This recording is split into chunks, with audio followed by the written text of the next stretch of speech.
compartilhar uma palavra com você que está em Salmo 32, do 1 ao 6. Salmos 32, do 1 ao 6. Vai ser projetado para você, que diz assim: como é feliz aquele que tem as suas transgressões perdoadas e seus pecados apagados. Como é feliz aquele a quem o Senhor não atribui culpa e em quem não há hipocrisia. Enquanto escondi os meus pecados, o meu corpo definhava de tanto gemer, pois de dia e de noite a tua mão pesava sobre mim. Minha força foi se esgotando como em tempo de seca. Então reconheci diante de ti o meu pecado e não encobri as minhas culpas. Eu disse: confessarei as minhas transgressões ao Senhor, e tu perdoaste a culpa do meu pecado. Portanto, que todos os que são fiéis orem a ti enquanto pode ser encontrado. Quando as muitas águas se levantarem, elas não os atingirão. Eu quero ministrar para você nessa noite sobre a bênção da culpa. Até parece, um pouco contraditório o tema, mas não é. Você vai entender daqui a pouco. O tema da ministração é a bênção da culpa. Queridos, a vida ela não é um momento. A vida ela é uma reunião do todo. A vida não é marcada por apenas um tempo da tua história, mas é marcada pelo todo da tua história. E é por isso que a palavra, nesse tempo mesmo de pandemia e crise, ela é tão propícia a falar sobre a bênção da culpa. Quando a gente pensa em culpa, nós tendemos a pensar somente em uma coisa ruim. Sentir culpa, pense comigo, é bom ou ruim? Sentir culpa é bom ou ruim? Existem duas visões para a culpa. Existe uma visão do humanismo, uma visão antropocêntrica da ciência sem Deus, que diz que a culpa ela não tem valor algum e que a culpa é má. A culpa não é boa, ela não serve para nada. Porque nas ciências sem Deus, nas ciências humanistas, antropocêntricas, do homem para o homem, a culpa não cumpre nenhum papel, a não ser um papel de desconstruir a saúde emocional de quem está sentindo culpa. Então, dentro do humanismo, nada é transcendente, nada vem da eternidade. A Bíblia não é a palavra de Deus e a Bíblia não é a verdade. Então, dentro do humanismo, a Bíblia é um livro ultrapassado, um livro antigo, cheio de regras chatas, e que a pessoa, por ter esse código moral da palavra de Deus, ao transgredir algumas das leis, inclusive humanas, vai se sentir culpado, e a culpa vai trazer uma consequência de amargura, dor, angústia. E por isso, quando você vai, infelizmente, alguns profissionais da área emocional, e quando você vai trabalhar com eles, as culpas que a Bíblia chama de pecado, como por exemplo uma pessoa que tem um vício em droga, ou em álcool, ou em pornografia, ou até mesmo em adultério, ou homossexualidade. Não estamos atacando o homossexual, nada disso. Mas essa pessoa vai lá com um olhar da palavra de Deus para dentro de uma terapia. E essa pessoa diz assim: olha, eu estou me sentindo culpado por isso. E dentro de muitos lugares Deus não entra. Deus não é convidado a entrar em muitos lugares.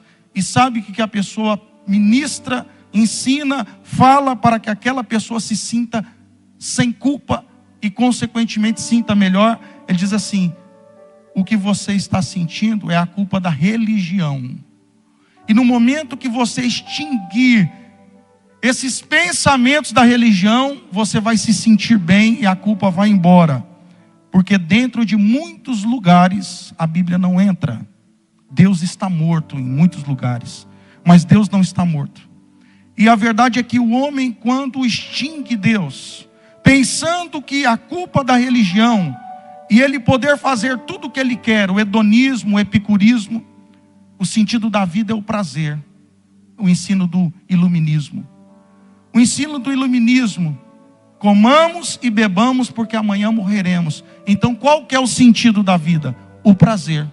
E a pessoa se entrega para o prazer, mas não o prazer de Deus. E aí quando você tira essa culpa, e a pessoa pode fazer tudo, mas ela, ao fazer tudo que lhe dá prazer, ainda continua se sentindo vazio. Porque a completude não vem de você fazer tudo o que você deseja. A completude vem de você viver uma vida que agrada a Deus. Uma vida que vale a pena. Então matar Deus não vai adiantar nada. O que as pessoas querem é tirar a culpa.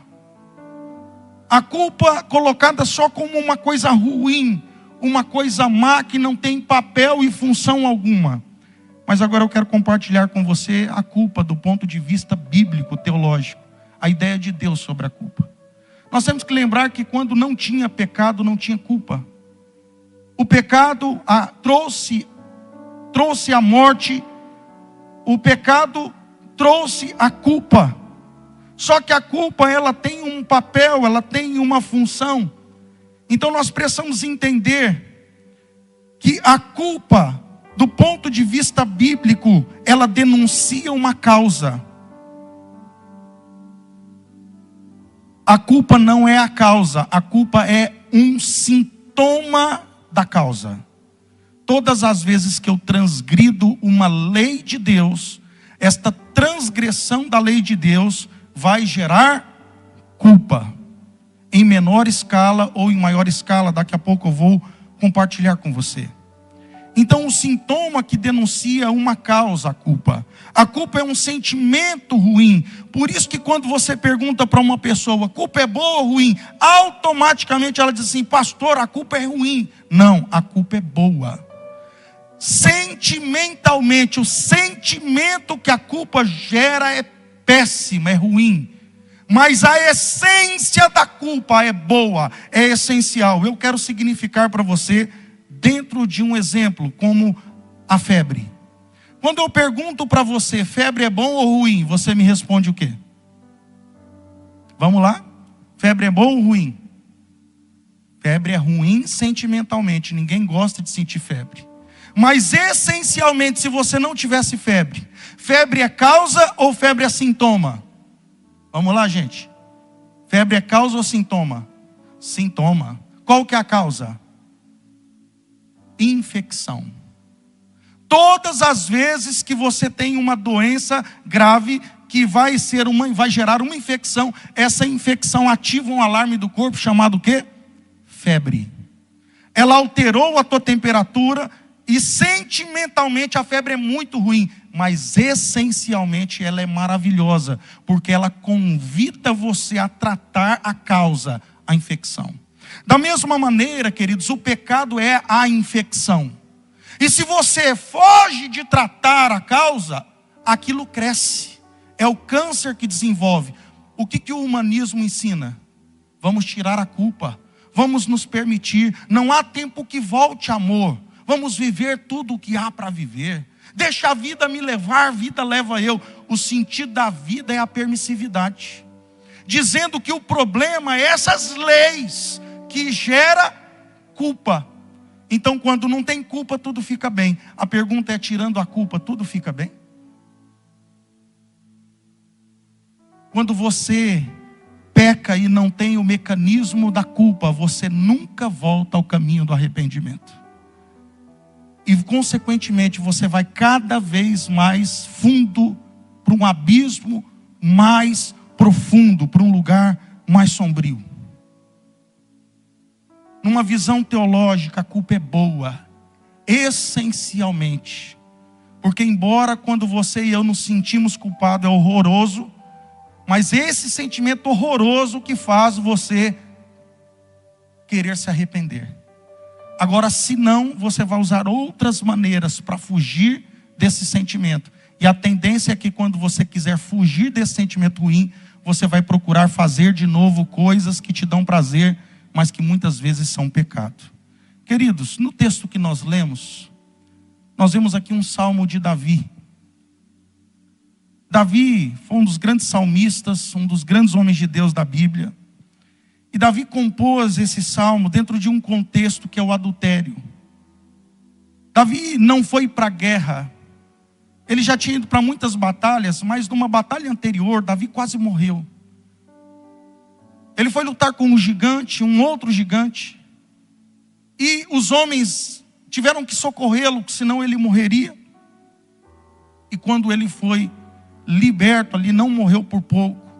Os homens dele chegou e falou: rei, tu és a luz de Israel. O senhor não pode ir para a batalha.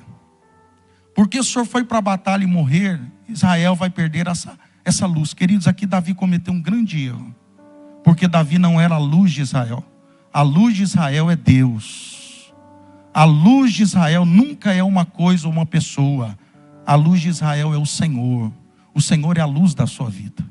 E quando Davi não vai para a guerra na próxima batalha, ele fica ocioso. E toda ociosidade, toda distração é um convite ao pecado, se você não estiver muito ligado com Deus.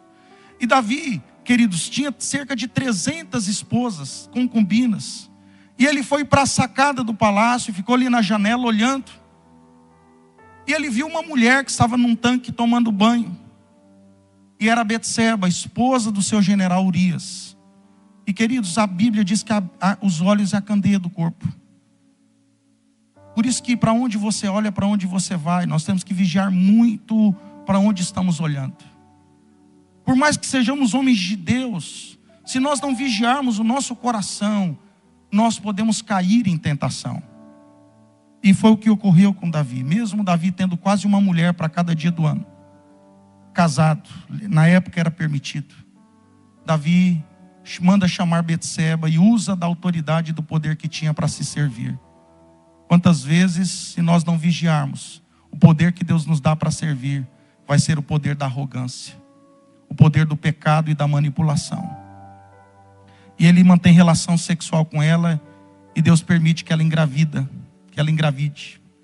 Quando ela engravida, Davi, queridos, tem aqui uma culpa. Presta bastante atenção no que Deus quer falar com você. Todo pecado ele já vai levar para um abismo. E você já vai sentir uma culpa. E diante dessa primeira culpa, você vai ter que tomar uma decisão. Se você vai perder a sua autoridade do aspecto humano, se você vai perder a sua reputação, ou se você vai querer manter a sua reputação perdendo a autoridade espiritual. Davi fez a primeira escolha errada. Ele preteriu manter a reputação diante dos homens do que manter a integridade diante de Deus. Preste atenção. Reputação é o que as pessoas pensam de você. Integridade é o que Deus, o diabo e você sabe de você. E o que nos prende no mundo espiritual nunca vai ser a reputação, mas sim a nossa integridade. Quando você perde a sua integridade no mundo espiritual, você entrou num cativeiro. Deus não é, queridos, nem um pouco idealizado. Deus não tem expectativa em relação a mim e a você, no aspecto de idealizar. O André é isso, o André será aquilo. Não, Deus sabe tudo. Então, Deus não se escandaliza com o nosso pecado. Ele sabe, Ele conhece a nossa estrutura e sabe que somos pó. E Ele nos ama, mesmo sabendo que pecaremos, nos aceita, mas não aceita o nosso estado pecaminoso, porque Deus é santo e Ele vai destruir o pecado.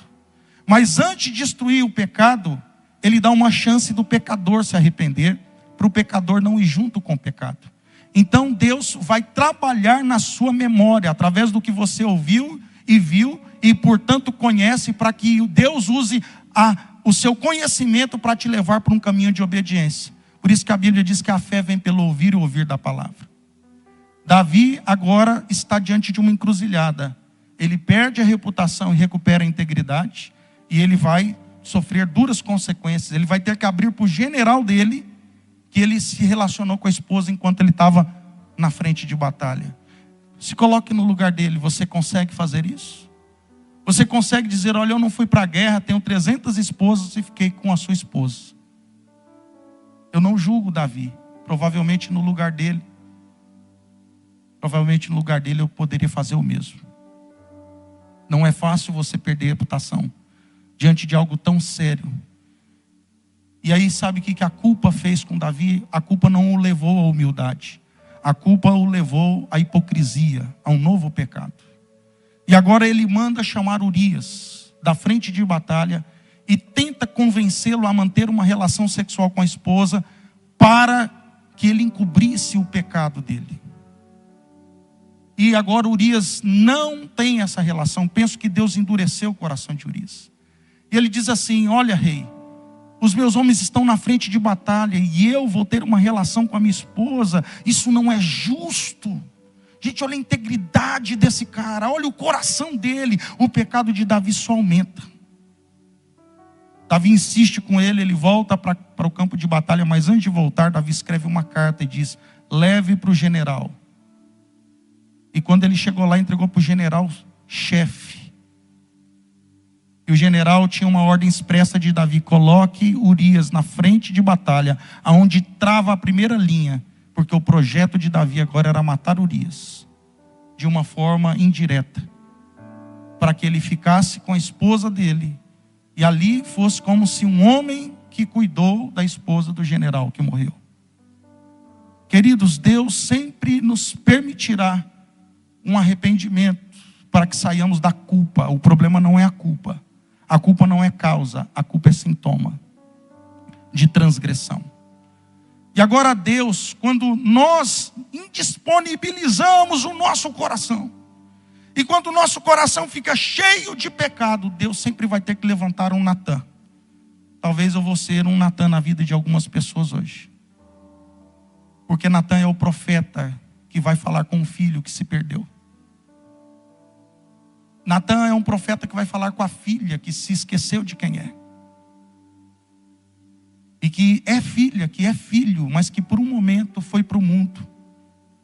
Por um momento se esqueceu dos princípios, dos valores dos céus. A Bíblia diz em Atos que Davi era um homem segundo o coração de Deus. E note que homens segundo o coração de Deus estão suscetíveis à queda. Que nós precisamos vigiar. Mulheres segundo o coração de Deus podem cair. Mas quando cairmos, nós precisamos de humildade para voltar. E a culpa é um convite para voltarmos. E se não ouvirmos esse primeiro momento, Deus vai levantar alguém. E Natã chega no palácio. Imagina a alegria de Davi em ver o profeta. E o profeta chegou lá. Mas o Salmo 32 já estava em vigência na vida de Davi. Queridos, muitas pessoas estão em mau humor, angustiadas, amarguradas por causa do pecado. Porque o pecado rouba a saúde emocional de quem tem o conhecimento de Deus. Natã chega: e aí, Davi, tudo bem? Tudo bem, como é que você está, profeta? Irmão, geralmente quando a gente está devendo alguém, ou a gente está com medo de alguma coisa, o que a gente faz? A gente trata uma pessoa cheio de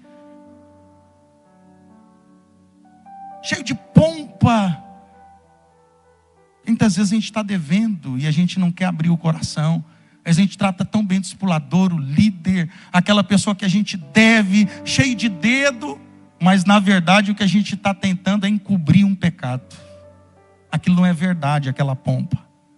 E Deus conhece o nosso coração quando nossa pompa com Deus não passa de estutícia, como diz Provérbios.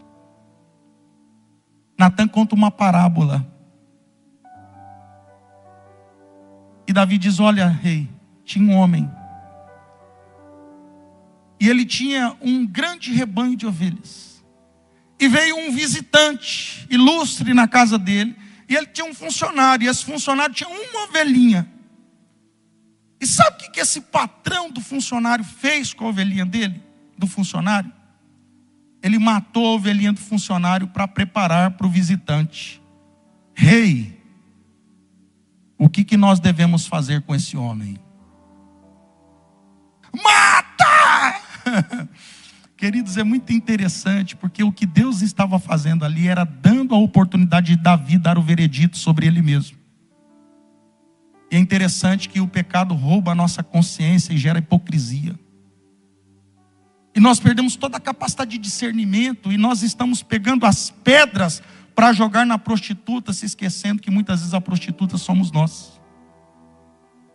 E de repente Deus faz a casa de Davi cair, não porque o odeia, mas porque o ama. Querido, muitas vezes Deus vai te dar um mata-leão, pedindo para você dar 3 tapinhas. Não é porque Ele te odeia, é porque Ele te ama. Deus resiste o soberbo, Porque o soberbo é aquele que pode andar quebrando princípios. E na verdade, se Deus não colocar a mão no peito parando o soberbo, ele vai parar num abismo. Por isso que Deus resiste ao soberbo, porque resistir ao soberbo é um ato de amor de Deus. Deus foi salvar Davi dele mesmo. Todos os dias, queridos, Deus está lutando por nós para nos salvar de nós mesmos, da nossa perda da consciência. Davi cai de joelhos. O Salmo 32 está nesse contexto. Olha o que diz o versículo 1. Como é feliz aquele quem tem suas transgressões perdoadas e os seus pecados apagados. Como é feliz. Vamos entender isso. Então, pecados perdoados, transgressões apagadas. Então, existem transgressões que geram pecados. Vamos entender bem isso.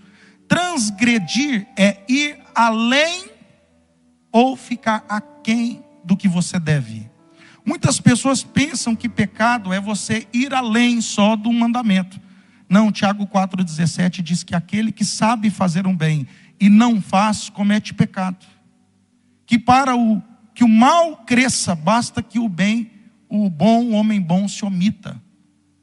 Como diz o ilustre pregador americano. Queridos, transgredir é ir mais do que você pode ou ficar aquém do que você deve. Existe uma linha de obediência. E todas as vezes que eu e você transgredimos, indo além ou ficando aquém, gera o pecado. E o pecado vai disparar, ativar o sentimento de culpa. E a culpa é o resultado da consciência clamando contra nós. A culpa é o resultado da consciência contra nós e nos convidando ao arrependimento, para retornarmos ao caminho da lucidez da vida. Aquele jovem, quando estava no fundo do poço, o jovem rico, cuidando de porcos, que para o judeu era o fundo do poço, era a profissão mais humilhante. Aquele homem caiu em si. A culpa, finalmente, no fundo do poço, fez ele olhar para cima. Infelizmente, algumas pessoas precisam chegar no fundo do poço para olhar para cima. Por isso que a culpa não é causa, ela é um sintoma. E ela não vai embora sem uma atitude da nossa parte. A culpa, ela vem e ela fica. Febre, você tomou analgésico e antitérmico, ela vai embora, sim ou não? Sim ou não? Sim. Mas ela é causa? Então ela passa por 3, 4 horas, mas depois ela volta. Queridos, olha o que diz Davi. Enquanto eu me calei, os meus ossos secaram e o meu humor se tornou em sequidão de estio. Gente, é como uma terra seca. Por isso que tem tanta gente irada, mal-humorada, nervosa, brava e parece bipolar. Está um pouco boa, de repente está nervosa, alterada, chateada, porque a Bíblia diz em Hebreus que ela se torna uma pessoa amargurada. Hebreus 12:15. Ela se torna uma raiz, uma fonte de amargura. Inclusive ela contamina muitos. Por quê? Porque ela não tratou a causa, ela tratou o sintoma com uma série. Ela vai para o bar beber, ela vai na boca de fumo usar droga, ela vai se divertir, ou ele vai se divertir com uma garota, um garoto. Ela vai saciar aquele vazio existencial e aquele pecado que está clamando contra ela, gerando mau humor, não no arrependimento, mas um novo comportamento de fuga para a sublimação da dor. E isso não vai resolver. Isso vai ser um lenitivo. Depois de 3, 4 horas, comprar uma bolsa, um sapato. Depois de assistir a série, maratonar, vai ter que colocar a cabeça no travesseiro. No outro dia vai acordar e tudo aquilo ainda está lá, ó, batendo na porta. E nós podemos ter 2 atitudes frente à culpa. Nós podemos negar para nós e para os outros, como Davi fez no primeiro momento. E nós vamos colocar uma pedra em cima, abafando o problema, tomando um analgésico para uma infecção que não vai resolver nada. E nós vamos adoecer cada dia mais e mais. ou então nós confessamos a transgressão, nos livramos da culpa e o diabo perde o direito de acusação, porque culpa, anote isso, só sobrevive nas trevas. Culpa só sobrevive no escuro, nas trevas. E cirurgia você nunca faz nas trevas.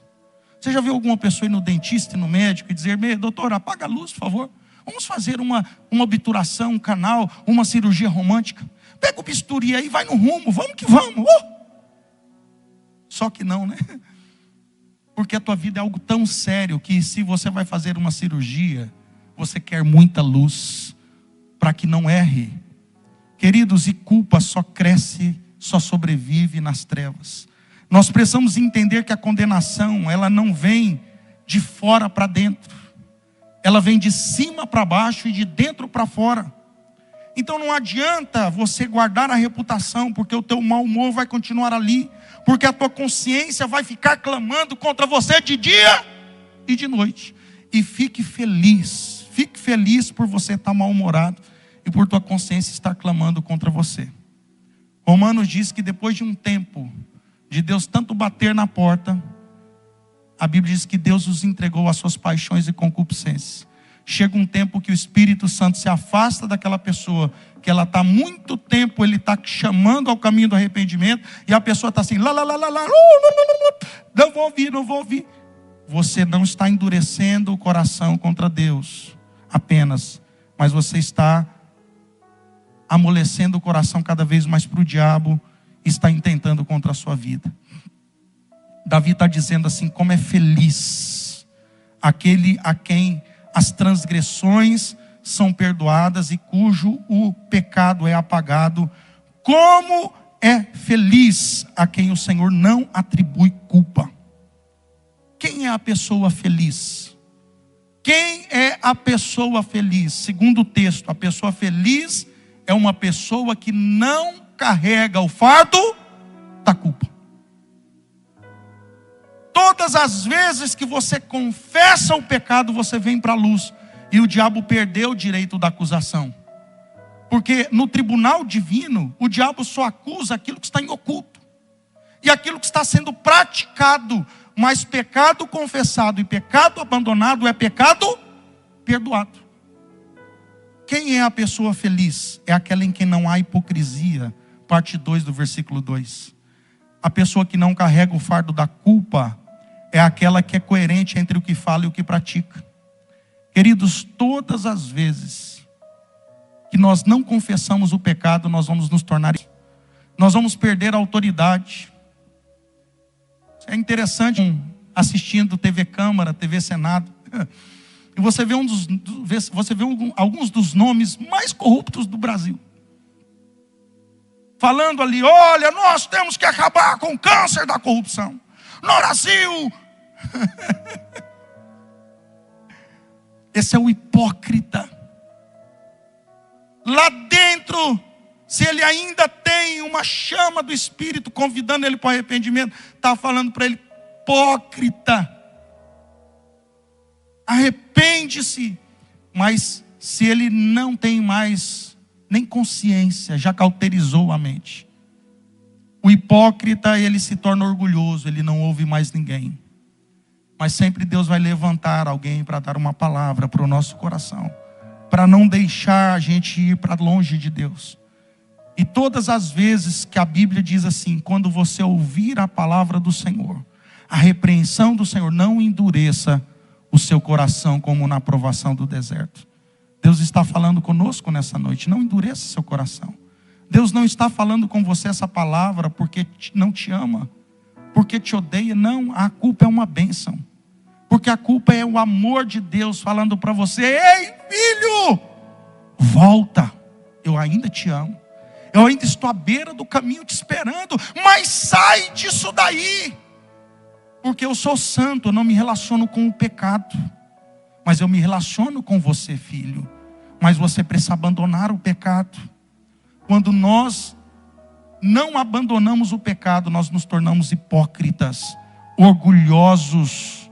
E Deus tem que levantar um Natã. A culpa, ela tem dois fardos, queridos. ela tem um fardo mais leve para quem quebra a lei sem saber. Muitas crianças não conhecem a lei da gravidade, a lei da termodinâmica. E por não conhecer a lei da gravidade, ela anda num lugar alto, desequilibra e cai e se machuca. Mas não é porque a criança não conhece a lei da gravidade que ela não vai sofrer os danos. Então, mesmo para quem não conhece as leis espirituais, ela sofre os danos. Porém, queridos, a Bíblia diz que quem mais é dado, mais será cobrado. Então existe um fardo da culpa mais pesado, que é para quem quebra a lei de forma consciente. Quem quebra a lei de uma forma consciente. Isso aqui é muito mais pesado quando nós estamos quebrando as leis do Senhor quebrando de forma consciente. Quando um líder, quando um homem de Deus, um líder, uma pessoa que está na casa, o Senhor conhece a palavra e ela está em evidência, em eminência, e ela transgride, e isso pode acontecer. A Bíblia diz que aquele que pensa estar em pé, cuide que não caia, que Deus nos guarde. Nós não podemos julgar ninguém, a ninguém julgueis. Eu não estou aqui para julgar você, pelo amor de Deus. Eu estou aqui com uma boca de Deus amorosa para te falar: se você errou, confesse, abandone, faça o caminho de volta. Ninguém pode ir para frente sem voltar atrás. Esconder pecados, queridos, traz consequências sobre o corpo. Esse fardo fica no espírito, fica na alma. A alma amargurada, o mau humor chega, a raiva chega, mas chega também as doenças psicossomáticas. Porque o espírito contamina o humor, contamina a alma, traz amargura, e a alma amargurada vai gerar câncer, vitiligo, fibromialgia, gastrite, úlcera nervosa, alergias, problemas de coluna. Eu gosto muito que o pastor Cote tem uma frase que ele diz: quando a boca cala, o corpo fala. Só que muitas pessoas só consideram a psicologia, a alma, a psique, mas não considera o pneuma. Só que é o espírito que contamina a alma, e a alma contamina o corpo. É oriundo do espírito e não apenas da alma. Queridos, o versículo 9 e 10 de Romanos capítulo 10. Romanos 10, 9 e 10 diz: a saber que se com a tua boca confessares, toda libertação precisa de confissão do lado de fora, na boca, ao Senhor Jesus. E se em teu coração creres que Deus o ressuscitou dentre os mortos, você será salvo. Então, veja, visto que com o coração se crê para a justiça e com a boca se faz confissão para a salvação. Então tem duas maneiras de libertação. Primeiro, você precisa crer no coração, isso é uma convicção interior. Mas após você ter uma convicção interior de fé e de pecado, você vai ter que confessar, você vai ter que exteriorizar essa convicção. Queridos, aqui reside a paz. A paz, ela reside entre a coerência da moral e da ética. Porque moral é um código de conduta externo, de fora para dentro. É imposto. A ética é um código de conduta interno, autoimposto. A ética é aquilo que você tornou parte de você na moral. Então agora não é a lei do outro, é nossa. E nós podemos quebrar ambos, tanto a moral quanto a ética, por causa da nossa natureza do pecado. Não é porque essa lei é minha, eu acredito nela, que eu não posso transgredir. Mas a paz reside na coerência entre o que você fala e o que você faz. Olha o versículo 4 que diz: pois de dia e de noite a tua mão pesava sobre mim, e a minha força foi se esgotando como em terra seca. Queridos, quando nós pecamos contra Deus, a mão de Deus fica sobre nós, e não é a do diabo. Eu pergunto para você: quem é teu pai? Quem é teu pai? É o diabo? Quem trata com o filho é o pai, quem corrige o filho é o pai. Deus pode até usar o diabo, mas quem trata com o filho é o pai. E o pai está corrigindo porque ele ama, diz Hebreus 12. Então Deus vai levantar pessoas e situações para te chamar de volta. Enquanto nós permanecemos, queridos, em silêncio, a mão de Deus pesa sobre nós, e a nossa força vai se esgotando, e essa terra do nosso coração vai ficando seca, vai se rachando. Nós vamos perdendo a alegria de orar, de ler a Bíblia, de estar na casa do Senhor, de falar das coisas de Deus. As coisas de Deus vai perdendo a alegria, a graça. E nós começamos a fugir cada vez mais de ouvir a palavra de Deus, de andar com pessoas de Deus, porque nós não queremos ser confrontados no nosso pecado, nós não queremos encontrar os Natãs do nosso dia. Mas enquanto permanecemos num comportamento dúbio, a mão de Deus fica sobre nós. Versículo 5. Então reconheci diante de ti o meu pecado, e não encobri as minhas transgressões e as minhas culpas. Eu disse. Quem que disse? Não é de fora para dentro.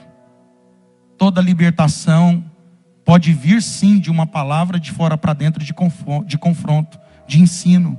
A fé vem pelo ouvir. Mas a tua libertação nunca vai vir de fora para dentro no aspecto da minha decisão por você. Eu até contribuo com a tua libertação por um ensino. Mas você tem que interiorizar o ensino. E a libertação vai vir de dentro para fora. Confessarei as minhas transgressões. Eu disse. Confessarei as minhas transgressões ao Senhor. E tu perdoaste a culpa do meu pecado. Note, a culpa vai embora quando eu confesso. Quando você e eu confessamos, Deus lança o nosso pecado no mar do esquecimento e coloca uma placa para o diabo: proibido pescar. E a partir dali, o diabo, quando vier a acusar, Deus vai falar: você está desatualizado. Esse pecado já foi lançado na lixeira, já está fora do HD. Porque o meu filho e a minha filha saiu do comportamento da rebelião. Voltou para a lucidez da confissão e para o caminho da obediência. Como eu saio da culpa? Reconheça as suas transgressões e confesse.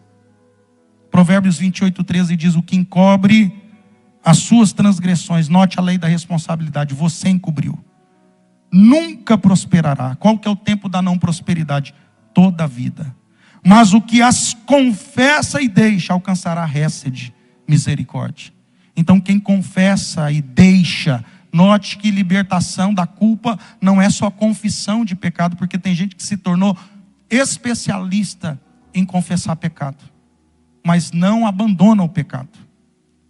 Tiago 5:15 e 16 diz: a oração da fé salvará o doente, e o Senhor o levantará. Note que quando tem uma oração de fé, o doente sara. Mas note que essa doença que sara, o contexto vai mostrar no versículo 16, no contexto imediato. Olha só: e se houver cometido pecado, ser-lhe-ão perdoados. Confessai as vossas culpas uns aos outros, orai uns pelos outros para que sareis. Você nota que essa doença era oriunda de um pecado? E quando alguém confessa e alguém ora, inclusive doenças podem sair por uma confissão. A oração feita por um justo pode muito em seus efeitos.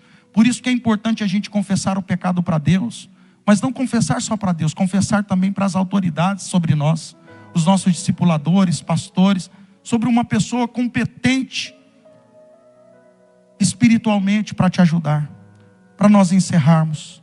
Portanto, todos os que são fiéis, orem a ti enquanto pode ser encontrado. Gente, essa aqui é uma das partes mais importantes do texto. Porque Davi está dizendo assim: portanto, todos os que são fiéis. A pergunta que eu faço para vocês, para você em casa é: Davi era fiel? Se você olhar para Davi, adultera, manda colocar o marido na frente de batalha, esconde o pecado por 1 ano. Você olha para esse homem aqui, você vai chamá-lo segundo um coração de Deus? Por isso que nós não podemos olhar para a vida de uma pessoa por um momento. Por isso que nós não podemos pensar a vida na crise. Talvez você está olhando só para esse momento de pandemia. A vida já existia antes e vai existir depois. Não norteie a sua vida por um momento. Um momento da sua vida não define a sua identidade. Portanto, pode destruir você para toda a vida, se você não agir bem no momento. Um momento da tua vida não define toda a tua identidade. Mas se você não souber agir no momento, isso vai te destruir para sempre. Portanto, todos os que são fiéis, gente, anote isso. Fiéis não são aqueles que não erram. Fiéis são aqueles que se arrependem. Davi acabou de adulterar e contribuir com uma morte.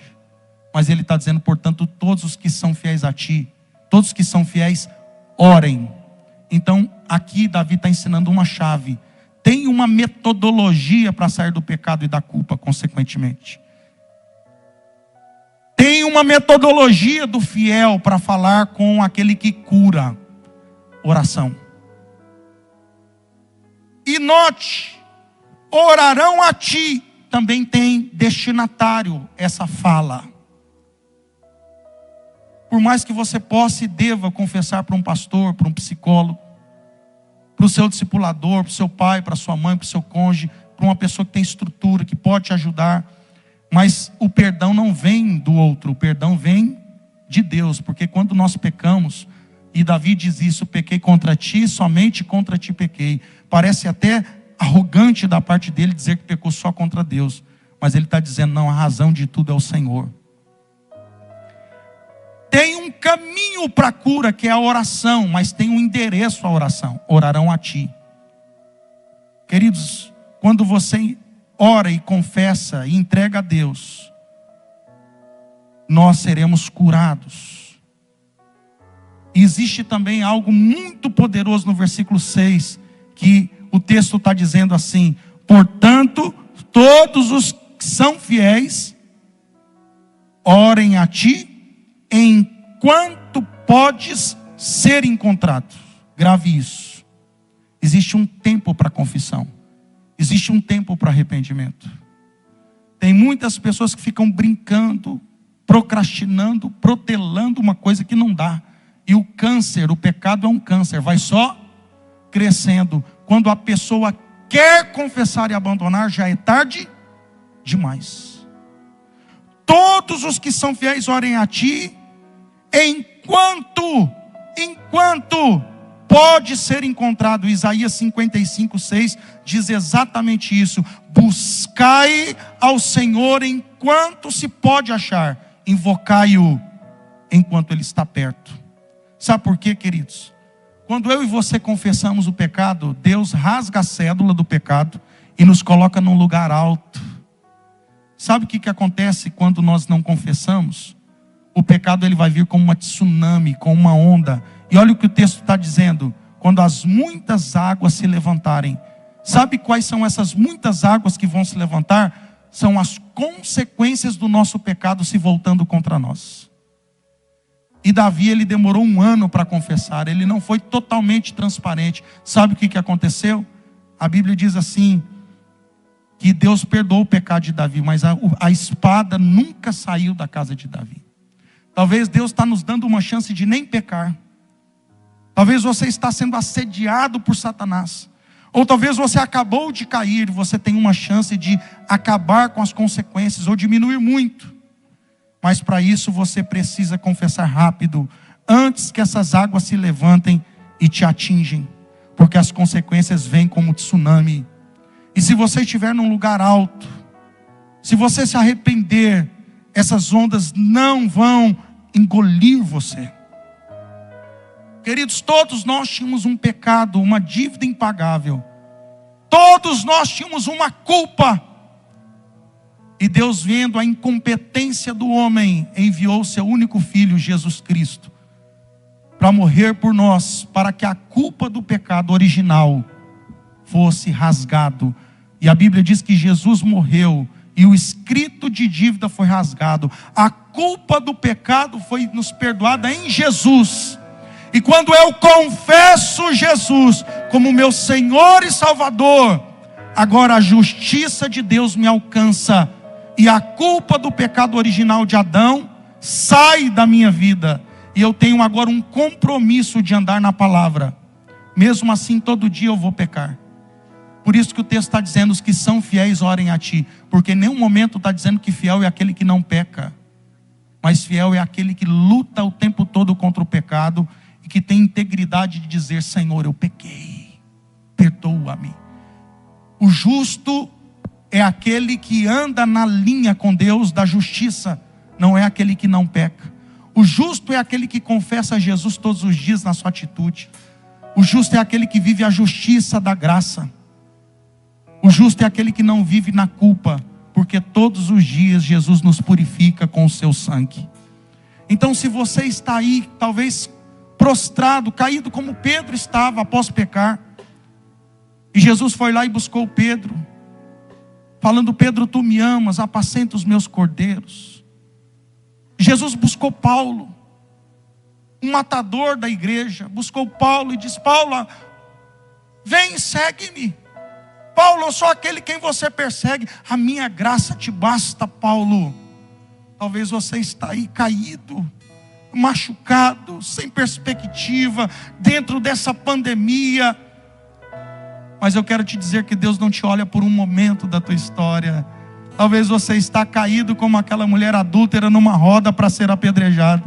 Mas Jesus está se apresentando diante de você e dizendo: quem não tem pecado, atire a primeira pedra. Mas Jesus não está querendo encobrir o teu pecado, Ele está querendo perdoar o teu pecado. Ele está querendo te tirar da culpa do pecado pela justiça dEle. Basta recebê-lo. Mas Ele sempre vai dizer: vá e não peques mais. Que você possa se levantar nessa noite, que você possa confessar Jesus e seguir Jesus, e se lembrar que a marca que fica é a do fim. A marca que ficou na vida de Paulo foi a do fim. A marca que ficou na vida de Pedro foi a do fim. A marca na vida de Maria Madalena, a prostituta, foi a do fim. E a marca que vai ficar na sua vida não é a da pandemia, não é do adultério, não é do abuso sexual, não é do passado, mas é o teu futuro que Deus quer escrever para a sua vida, para você. Então levante-se. Levante-se. Mas quando Deus te convida ao arrependimento, quando Ele levanta um Natan na tua vida, você precisa de humildade. Aí na sua casa eu quero orar com você. Eu quero convidar você a rasgar o coração diante de Deus. Talvez aí onde você está, você nem tem esse espaço para chorar, porque tem pessoas perto, mas você está doido para gritar, para falar algo com Deus. Mas você vai ir depois para o seu quarto, você vai para o secreto e você vai ter uma conversa com teu pai. E você vai dizer: pai, eu estou voltando. Eu estou voltando. Eu fui para o lixo. Eu comi lavagem. Eu cuidei de porcos. Eu achei que eu sabia de tudo. Mas eu estou voltando. Como o tema dessa igreja é o lugar de recomeço. Que o Senhor te dê um recomeço nessa noite. Pai, em nome de Jesus, eu oro por esse amado, por essa amada. Talvez essa pessoa está sentindo tanta culpa, achando que essa culpa é ruim, que o Senhor se esqueceu dele e dela, que o Senhor não os ama mais, quando na verdade a culpa é um convite ao arrependimento. A culpa é o Senhor dizendo: volta filho, eu te amo. E quando você confessa e deixa, filho, tudo isso acaba. Volta para mim, anda comigo. Eu sou o Deus que te perdoa e te sara. Eu sou o Deus que te sustenta. Eu sou um Deus que te coloca num lugar alto. E eu sou um Deus que tenho projetos de paz, e não de mal, para te dar o fim que você deseja. Confessa. Volta, filho. Sai desse lugar de esgoto, de abismo. Recomeça. Sempre tem um novo caminho para quem se humilha. Deus sempre coloca num lugar alto quem se humilha. Os humilhados serão exaltados. Pai, em nome de Jesus, essa pessoa que está te aceitando, está se reconciliando contigo, ou essa pessoa que está com medo por causa da pandemia, talvez algum ente querido morreu, ou está doente, enche essa pessoa de fé, de coragem, e que ela se lembre que isso aqui é muito passageiro, tudo é efêmero, e a realidade é o porvir, é o que vem depois, e que nós vamos viver essa vida não com medo, mas com fé, porque a palavra do Senhor é segura, é firme, e o Senhor foi preparar moradas, e nós vamos estar contigo eternamente. Que nós ajuntamos tesouro onde o ladrão não rouba, onde a traça não corrói. Visita o teu filho e a tua filha, que vive uma vida de fé, uma vida de coragem, uma vida de humildade para fazer os caminhos de volta quando pecar. Porque fiel não é aquele que não peca, mas é aquele que se arrepende. Pai, visita agora com paz uma nova semana de bênção, em nome de Jesus. Que Deus abençoe sua vida, querido. Shalom.